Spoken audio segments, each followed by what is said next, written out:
Assalamualaikum. Kita mulakan pelajaran hari ini dengan doa. اللهم انفعني بما علمتني وعلمني ما ينفعني وارزقني علما تنفعني به. O Allah, benefit me with the knowledge you have given me and teach me that which will benefit me and bestow me with knowledge you will benefit me with.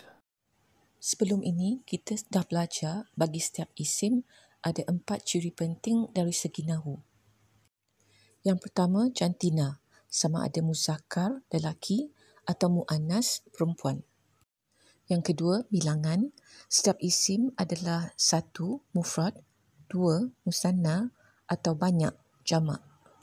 Yang ketiga, i'rab, iaitu status nahwu sesuatu perkataan isim sama ada rafa', jar atau nasab. Ini biasanya boleh dikenali dengan melihat bagaimana sesuatu perkataan itu berakhir.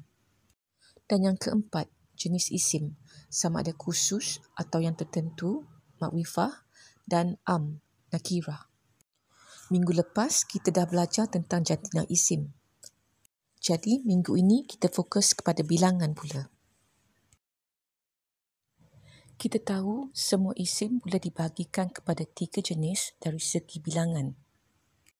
Perkataan yang biasa kita dengar seperti Madinah, Baitullah, Masjid, Salah, semuanya mufrad dan mewakili satu benda. Tetapi bagaimana kita nak mengenal isim-isim musanna dan jamak?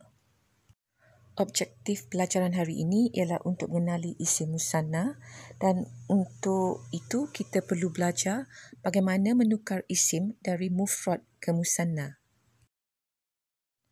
Begitu juga dengan isim jamak. Kita perlu tahu cara sesuatu isim bertukar dari mufrad, 1, ke jamak, banyak.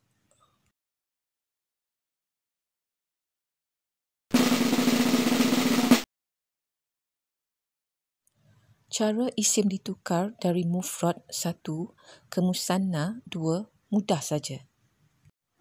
Kita hanya perlu tambah ani atau aini di hujung isim itu. Kita lihat beberapa contoh. Perkataan yang biasa kita dengar ialah Muslim. Ia bermaksud seorang lelaki Islam. Jika kita nak cakap 2 orang lelaki Islam, kita tambah ani jadi muslimani. Atau kita tambah aini jadi muslimaini. Kedua-dua perkataan muslimani dan muslimaini bermaksud 2 orang Islam. Anda mungkin bertanya, kenapa sampai ada 2 bentuk perkataan untuk musanna? Dan bilakah kita guna bentuk ani dan bila pula bentuk aini? Itu bergantung kepada isim mufrad yang kita tukar tadi. Sama ada muslimun yang hujungnya berbaris depan atau musliman yang berbaris atas atau muslimin yang berbaris bawah. Kita akan belajar ni bila kita bincang topik i'rab di masa akan datang. Di tahap permulaan ini, cukup untuk kita tahu nak tukar isim mufrad ke musanna hanya perlu tambah ani atau aini di hujung. Satu lagi contoh ialah perkataan muslimah yang bermaksud seorang perempuan Islam. Nak jadikan 2 perempuan Islam, kita tambah ani jadi muslimatani atau aini jadi muslimataini. Lihat bagaimana ta marbutah dalam isim mufrad ditukar menjadi ta biasa dalam isim musanna. Ini adalah kerana ta marbutah hanya boleh diletakkan di hujung perkataan. Bila dia di tengah perkataan, dia bertukar menjadi ta biasa atau nama sebenarnya ta maftuhah. Contoh ketiga ialah perkataan kitab, bermaksud 1 buku. Sama seperti di atas, 2 buku ialah kitabani atau kitabaini. Kita lihat beberapa contoh dalam Al-Quran. جنتان عن يمين وشمال.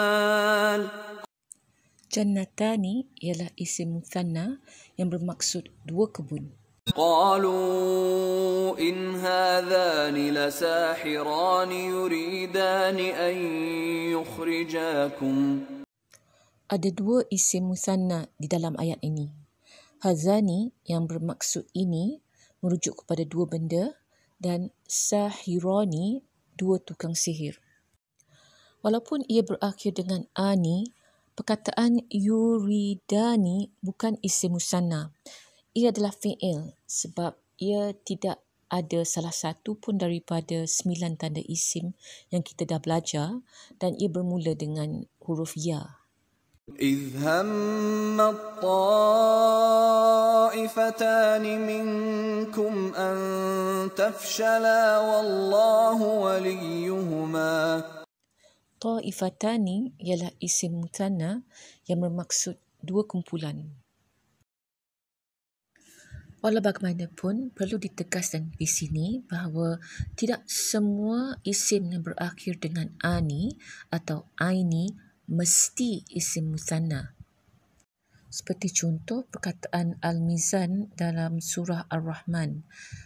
Mizan adalah isim mufrad yang bermaksud neraca keadilan. Dan perkataan Rahman itu sendiri yang bermaksud yang maha pemurah. Di dalam kedua-dua ayat ini, sebenarnya ada tanda yang perkataan-perkataan ini adalah mufrad, bukan musanna.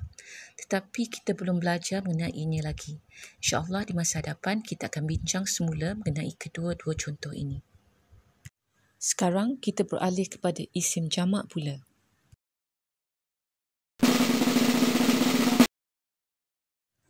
Bagaimana nak menukar isim mufrad menjadi banyak?